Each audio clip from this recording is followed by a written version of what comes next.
Takže zdar lidi, dneska jsem se tady s váma chtěl bavit o tréninku. Hlavně o tom, jaký já mám trénink v přípravě, jak to dělám mimo přípravu a další věci, na které se mě ptáte do zpráv. Potom mi píšou začátečníci, kteří chtějí začít cvičit, ohledně nějakých rád. Zkusím to tady všechno zodpovědět. Zkusím to nějak sesekat, aby to nebylo hodinový video, na který se nedá koukat. Doufám, že to bude mít nějakou kvalitu, jelikož to točím na outdoorovou kameru malou. Takže uvidíme. Tyhle videa jsem vůbec nechtěl točit, jelikož je toho plný YouTube, ale i tak mi ty lidi píšou, protože asi jsou líní se zapnout YouTube, nebo ty lidi neznají, co to natáčejí. Například, já nevím, tady dám příklad Jonáš Petřík, Aleš Lamka, točí výborný videa. Asi si říkáte, je to mladý kluk, ten o tom nemůže nic vidět, teď má za sebou maximálně 2-3 roky tréninku, co to je? To je hovno. Dobře, ne, já vám to nebudu tady vyvracet. Tady jde o to, že se mě na to lidi ptají a já vám tady chci ukázat jenom, jaký já mám za ty roky cvičení a trénování vlastně postřehy, jaký já mám, dá se říct, zkušenosti a jak na to koukám já. Já vás tady nebudu navádět, abyste to dělali stejně jako já. To vám stejně asi jíst ovoce nebude, protože každý jsme jiný, každý prostě má jinak volný čas, každý si to musí uspůsobit sám sobě, jestli chápete. Trénink, práce, jestli chodíte do práce, jídlo, škola, cokoliv, prostě každý to má individuálně. Takže bych chtěl na začátek tady rozebrat, jak já trénuju. Vlastně připravoval jsem se od začátku roku 2017, jsem se připravoval na soutěž v dubnu na mistrovství České republiky v silovém trojboji. Tam, jestli mě znáte, tak jste asi viděli na Facebooku, tam se mi povedl dřep 240, bench press 150, to je nějaký, tady mám na zdi certifikát evropský rekord, tuším. Mrtvej tah 260 kg a v totalu dohromady 650 kg, což je světový rekord v 82,5 kg. Je to federace GPC, samozřejmě jsou i jiné federace, jsou tam i vyšší rekordy, netvrdím, že jsem nejlepší, aby byla určitě kravina, jelikož zlatá medaile nebo světový rekord v silovém trojboji v otevřených federacích, jako je GPC a WUAP a další federace, to prostě, dá se říct, nic neznamená, jo. No, takže k tomu, jak já trénuji. Já jsem zastánce toho, že čím víc toho zkusíte, tím prostě budete moudřejší a tím líp zjistíte, co vám sedí za trénink, v jaký den jít, kolik potřebujete regenerace, prostě všechno si to musíte vyzkoušet sami na svém těle, protože každý to má jinak. Někdo spí 6 hodin, někdo spí 8 hodin, někdo jí tolik. Chápete, prostě je to individuální podle toho, co celý den děláte, jak prostě jste výkonný v práci, jestli máte nějak fyzicky náročnou práci. Musíte u toho přemýšlet. Proto si myslím, že ano, do začátku by měl mít každý trenéra. Já si myslím, že určitě, protože, nebo alespoň se o to nějak zajímat. Jako já třeba, já jsem trenéra nikdy neměl, co se týče silového trojboje. Začal jsem s ním rok a půl dozadu, ale ještě prostě to nebylo, ještě jsem se o tom tolik nezajímal, šlo mi jenom o to zvedat co největší váhy v posilovně. Úplně jsem sral na techniku a taky to tak dopadlo, 2 měsíce jsem potom skoro ani nemohl chodit. Páteř jsem měl v hajzlu z dřepů, protože to by vypadalo ty vole šíleně ty moje dřepy, poloviční dřepy, nahrbený jak kretén u toho.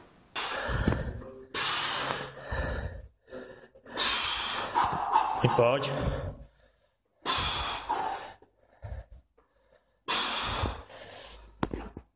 No, prostě šílený. Tady jsem zrovna teďka vytáhl papír před rokem a půl, jaký jsem měl maximálky, tak vám to sem do videa zkusím vyfotit. Jestli to půjde vidět. No, k mému tréninku dělal jsem rychlostní kanoistiku. Teď bych kecal, myslím si, že asi 6 let. Z toho poslední 2 roky si myslím, že docela na nějaký, dá se říct, slušný úrovni. Zajel jsem 2krát stříbro na nějakým českým poháru, na double kajaku.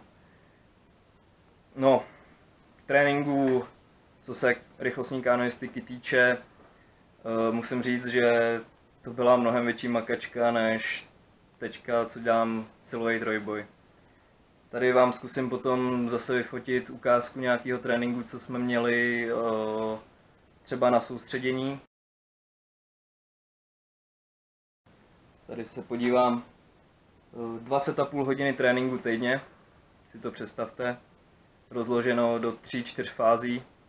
Mezitím jsme jenom spali, jelikož jsme byli tak zabití, že prostě se nedalo dělat ani nic jiného.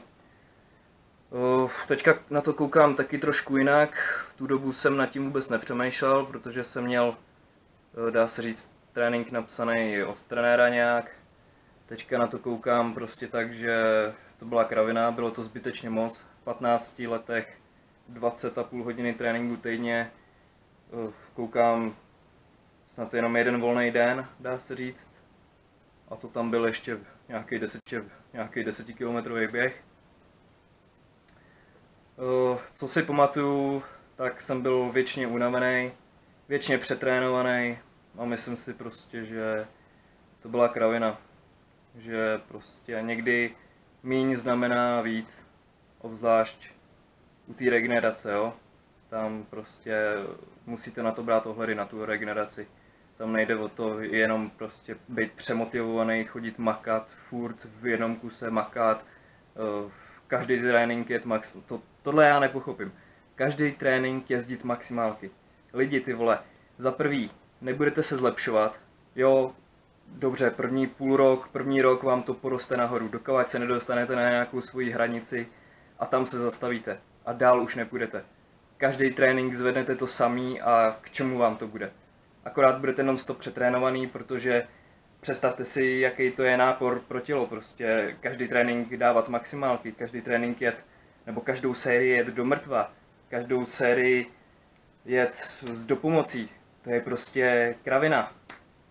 Co se silových sportů týče, co se kulturistiky týče, co se týče svalového růstu, o to já se zase tak moc nezajímám, takže ty vynucený opáčka a takovéhle věci, to tam asi samozřejmě hraje nějakou svoji roli, ale co se týče silových sportů, to nedělejte.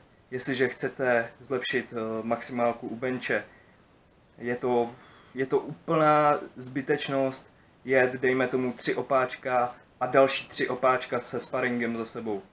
Je to kravina.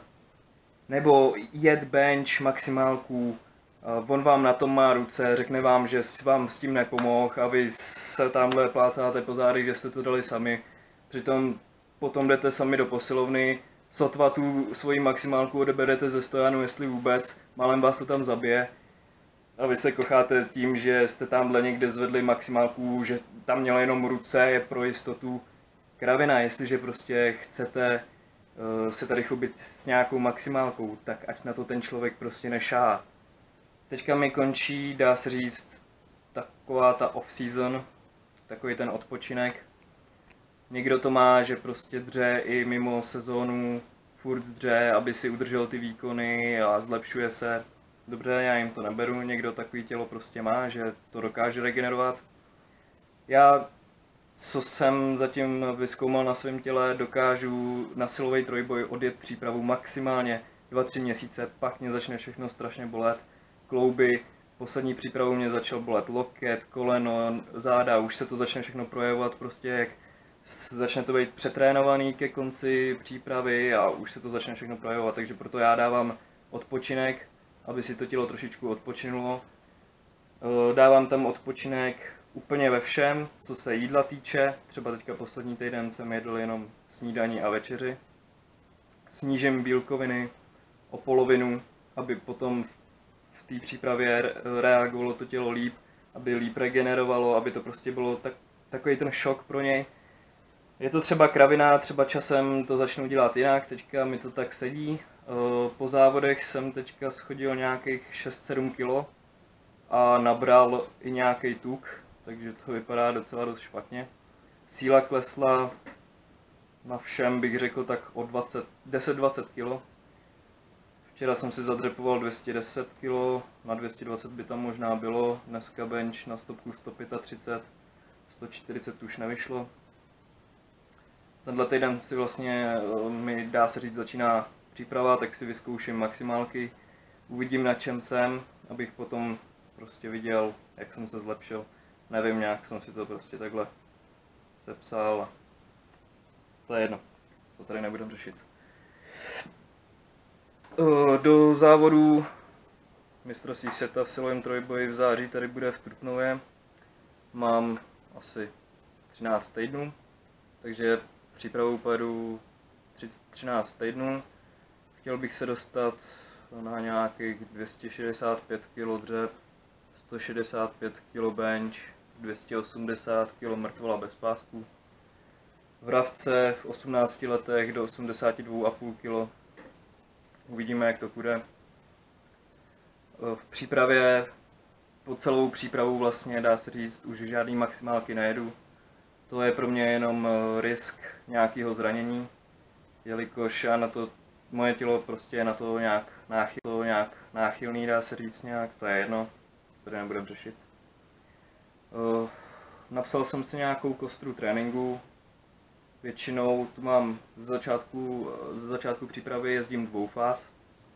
Dostanu se do takového, dá se říct, malého přetrénování. První fázi mám těžkou, druhou fázi lehčí. Uvedu příklad, včera jsem šel těžký dřepy až do té maximálky, což byla výjimka. Pak jsem přijel domů, dal si 2-3 hodiny volno, lehnul jsem si. Pak jsem šel znova dřepovat, nějakých 5 sérií po 3 opáčkách, jenom se 70 kg, důraz na techniku, důraz na rychlost. Pak jsem šel sumo dřepy, pomalinku dolů, abych si protáhl kompletně svaly. Pak jsem se šel projet na kolo, 30 km. Dneska jsem šel těžký trénink benchu dopoledne, odpoledne se zase půjdu projet na kole. Myslím si, že ta nějaká ta aerobní zátěž by tam měla být taky, nejenom prostě furt jenom dejme tomu 3krát týdně jít do posilky a odjet si tam jenom těžký trénink a zbytek regenerovat, jo, někdo to tak dělá, někomu to sedí, já toho moc zastánce nejsem. Myslím si, že prostě že tělo zvládne víc, nejenom ty 3 těžké tréninky. Dá se tam zakomponovat i ty lehké tréninky, takže tady se mě kluk ptal, jaký mám názor na dvoufáz.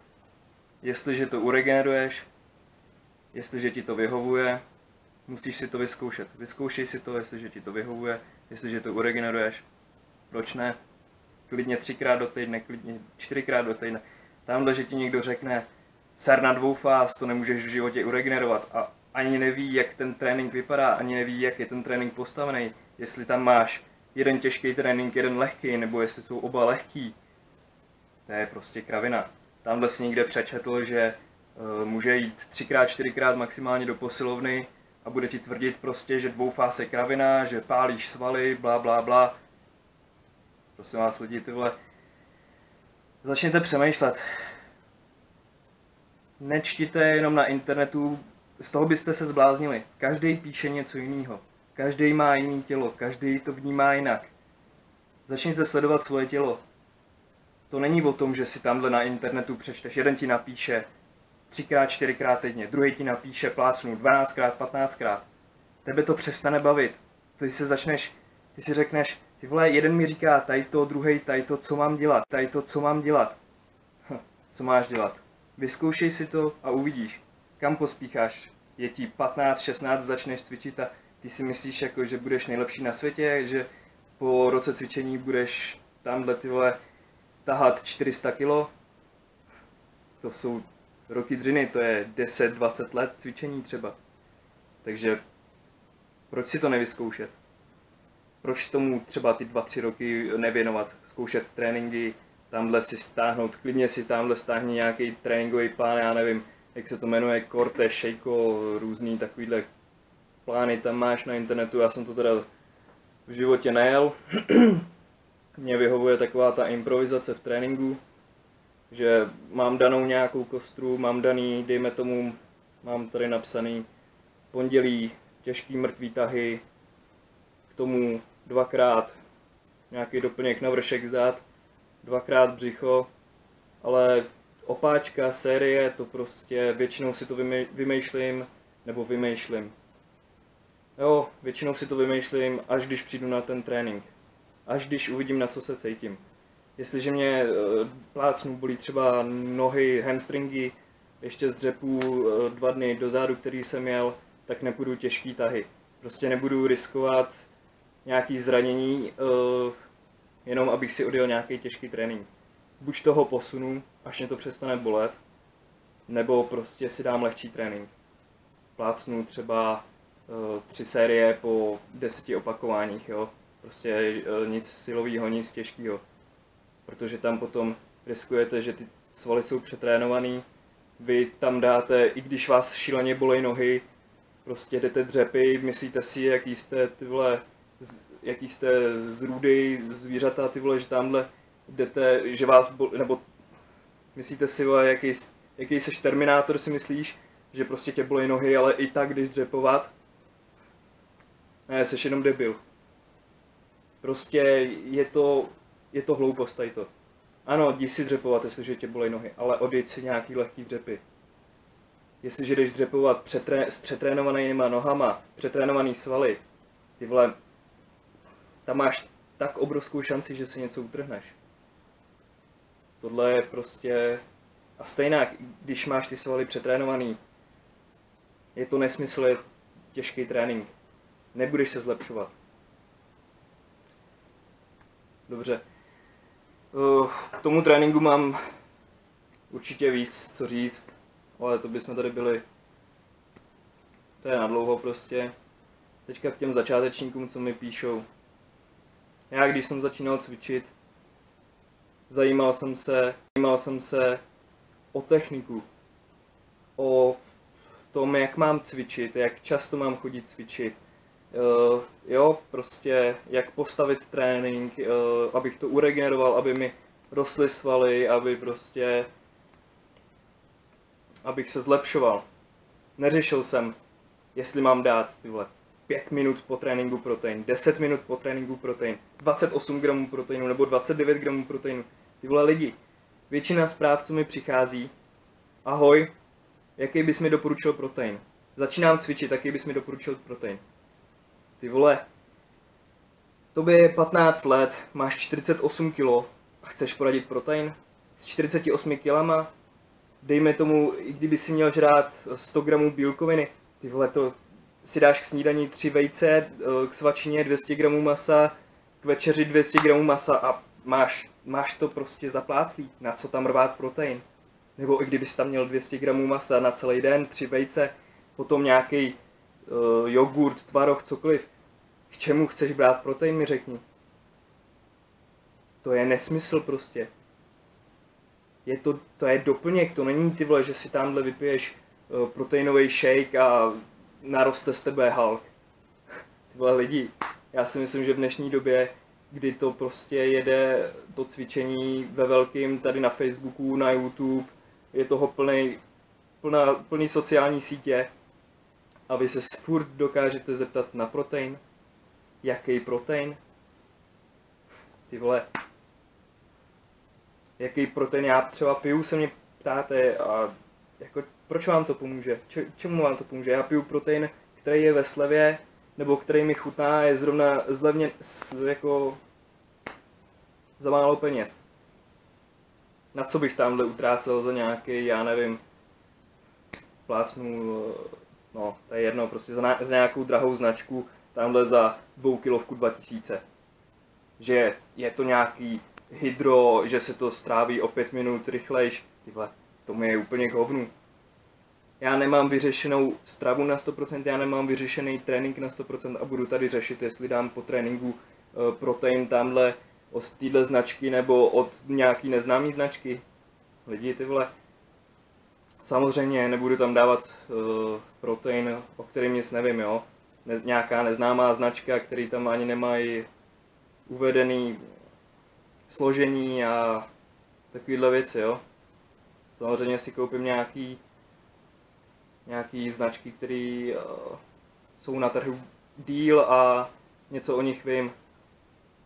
Ale určitě nebudu řešit, jestli prostě je to nějaký hydro, nebo jestli je to CF, nebo jestli je to CFM, VPC, nebo já nevím co všechno. Nakopávače. Všichni tady kupujete americký nakopávače, ty vole. Strašný boom. Já cvičím bez nakopávačů. K čemu nakopávač?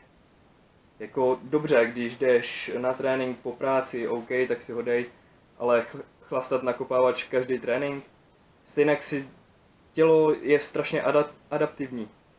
Na kofein si zvykne, na beta-alanin si zvykne, nic neucítíš, žádný kofein, dáš si nakopávač, jako kdyby si nic nedal, jenom že si řekneš v hlavě, hele, dal jsem si nakopávač, tak teďka ty vole budu tady nafrčenej, budu zvedat těžké váhy, kravina. Jo, byl jsem úplně stejný tamhle. Ve 14 jsem si koupil svůj první nakopávač.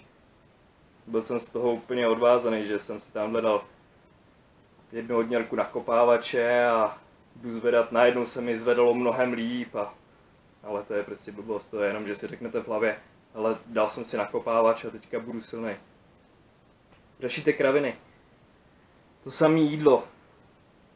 Mám dát, teďka se bavím o silových sportech, jo. Samozřejmě v kulturistice, jestliže chceš jít na závody, musíš to mít úplně dopodrobna vyřešený, obzvlášť to jídlo. Ale co se silových sportů týče a co se týče i atletických sportů a dalších prostě. Jo, takže vy úplně zbytečně řešíte tu stravu dopodrobna. Přesně jak říkal Jonáš, vy se tím tolik stresujete, že potom vaše tělo vyplavuje kortizol a místo toho, abyste rostli, tak zastaví se vám regenerace, zastaví se vám růst svalové hmoty, jelikož vy jste z toho jídla tak vystresovaný a z toho, že někdo vám napíše, ne, dej si cukry 5 minut po tréninku a ten druhý ti napíše, ne, dej si je 6 minut po tréninku a ty z toho máš takovouhle hlavu, protože nevíš, kde je pravda, prostě nevíš, co udělat. To je píčovina lidi, ty vole. Já si tady odcvičím a až budu mít hlad, tak si něco dám. Ne, že si hnedka po tréninku ty vole, běžím si udělat protein. Blbost. Nějakých 5 minut mě nezabije, jestli mi hladový tělo 5 minut, ježišmarja. Ty vole, to jsou úplně detaily. Radši kdybyste řešili trénink. Jo. Ty vaše tréninky, to prostě nemá z 90% vůbec hlavu a patu. Neřešíte vůbec techniku. Neumíte absolutně techniku těch základních cviků. Tohle jsou prostě věci, na které vy byste měli dávat, nebo na které vy byste měli klást důraz. A ne nějak, jestli si dám tamhle 50 gramů rejže nebo 60 gramů rejže. Tohle lidi. Jasně, nebudu žrát jako prase, nebudu si tamhle k snídani dávat, jako jsem teďka dělal celou mimo sezóní, nebo jak to říct, jako jsem teďka vlastně 2 měsíce dělal, jo, když jsem měl mimo sezónu. Pořádně jsem netrénoval, jedl jsem sračky k snídani, jsem si tamhle dal 100 gramů rychlých cukrů jenom tím, že jsem si tamhle dal nějaký sladký mysli s mlíkem. Jo, takže to by bylo nějak k tomu jídlu. Samozřejmě, jestliže chceš dělat silový sport a do toho nějak vypadat, ano, tu stravu nějak pořešenou musíš mít. Já v přípravě řeším taky stravu, vařím si maso, vařím si rejže, ale není to furt jenom, že bych měl maso, rejže, k snídani jenom vajíčka. Dělám si to taky pestrý, jo, nejím jenom prostě jenom tohle.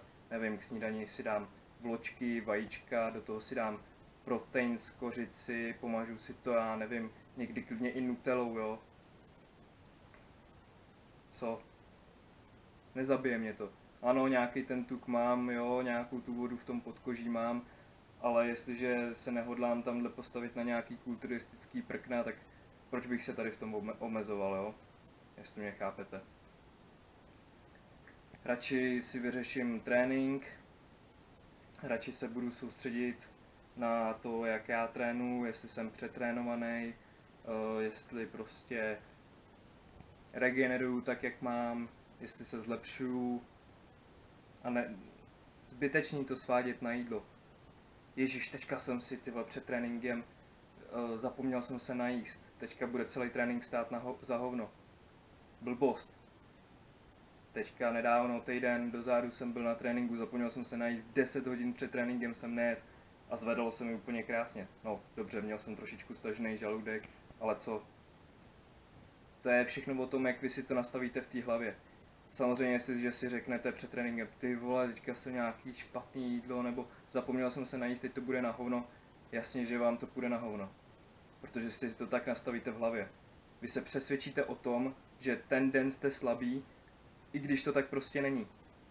A celý trénink si tím skurvíte. Zbytečně. Jo? Takže prostě přestaňte řešit takovýhle blbosti, jestli se najíte půl hodiny nebo 40 minut před tréninkem a začněte řešit, jak trénujete. Začněte řešit techniku cviků. Teďka jsem si zrovna vzpomněl. Lidi, co dělají silový sport, dobře, pochopím to u kulturistů, jo? Nosej furt pásky, myslí si, že jim to zúží. Celý trénink mají na sobě ten pásek, jo? Ne ten powerlifterský, ale ten obyčejný, ten kulturistický kožený pásek a furt stažený celý trénink.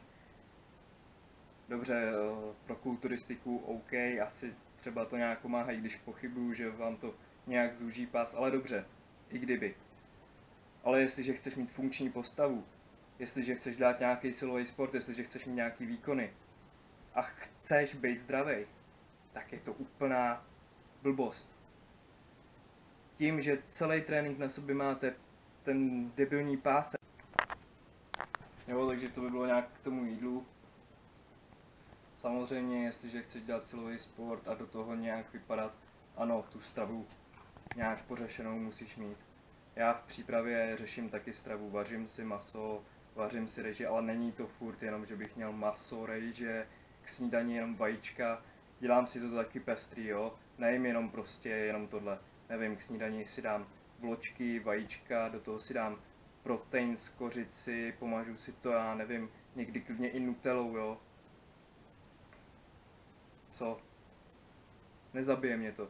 Ano, nějaký ten tuk mám, jo, nějakou tu vodu v tom podkoží mám, ale jestliže se nehodlám tamhle postavit na nějaký kulturistický prkna, tak proč bych se tady v tom omezoval, jo? Jestli mě chápete. Radši si vyřeším trénink, radši se budu soustředit na to, jak já trénuji, jestli jsem přetrénovaný, jestli prostě regeneruju tak, jak mám, jestli se zlepšuju a ne, zbytečný to svádět na jídlo. Ježíš, teďka jsem si tyhle před tréninkem zapomněl jsem se najíst, teďka bude celý trénink stát za hovno. Blbost. Teďka nedávno, týden dozadu jsem byl na tréninku, zapomněl jsem se najíst, 10 hodin před tréninkem jsem nejedl a zvedalo se mi úplně krásně. No, dobře, měl jsem trošičku stažený žaludek, ale co? To je všechno o tom, jak vy si to nastavíte v té hlavě. Samozřejmě, jestliže si řeknete před tréninkem, ty vole, teďka jsem nějaký špatný jídlo, nebo zapomněl jsem se najíst, teď to bude na hovno, jasně, že vám to půjde na hovno. Protože si to tak nastavíte v hlavě. Vy se přesvědčíte o tom, že ten den jste slabý, i když to tak prostě není. A celý trénink si tím skurvíte. Zbytečně. Jo? Takže prostě přestaňte řešit takovýhle blbosti, jestli se najíte půl hodiny nebo 40 minut před tréninkem a začněte řešit, jak trénujete. Začněte řešit techniku cviků. Teďka jsem si zrovna vzpomněl. Lidi, co dělají silový sport, dobře, pochopím to u kulturistů, jo, nosej furt pásky, myslí si, že jim to zúží. Celý trénink mají na sobě ten pásek, jo, ne ten powerlifterský, ale ten obyčejný, ten kulturistický kožený pásek a furt stažený celý trénink. Dobře, pro kulturistiku OK, asi třeba to nějak pomáhá, když pochybuju, že vám to nějak zúží pás, ale dobře, i kdyby. Ale jestliže chceš mít funkční postavu, jestliže chceš dělat nějaký silový sport, jestliže chceš mít nějaký výkony a chceš být zdravý, tak je to úplná blbost. Tím, že celý trénink na sobě máte ten debilní pásek, úplně vypínáte vnitřní svaly, který vám drží vlastně celé tělo, celou kostru těla, páteř, a vy je máte tak ochablí, že potom jdete na blbou sérii se 100 kg na dřepu a zraníte se. Nebo že vás začnou bolet záda. Proč já tady můžu tahat 240 kg bez pásků a záda mě nebolej. Já pásek prostě, přijde mi to, ano, na maximálky, u dřepu si to beru, ale u mrtvoly prostě cítím, že to nepotřebuju, tak na co bych si ho bral. Zbytečně se prostě omezujete, jak to říct, zbytečně vám slábne střed těla. Já si myslím, že mnohem důležitější, než to mít o 2 cm míň v pase, že je mnohem důležitější být zdravý.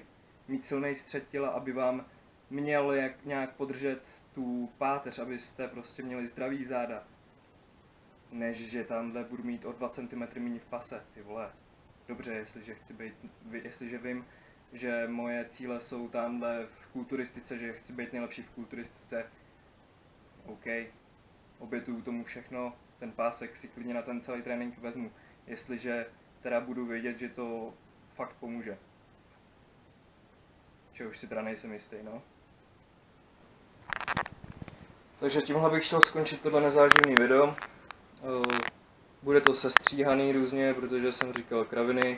Je to moje první video, poprvé takhle mluvím na kameru, takže to bude stát za hovno, ta kvalita.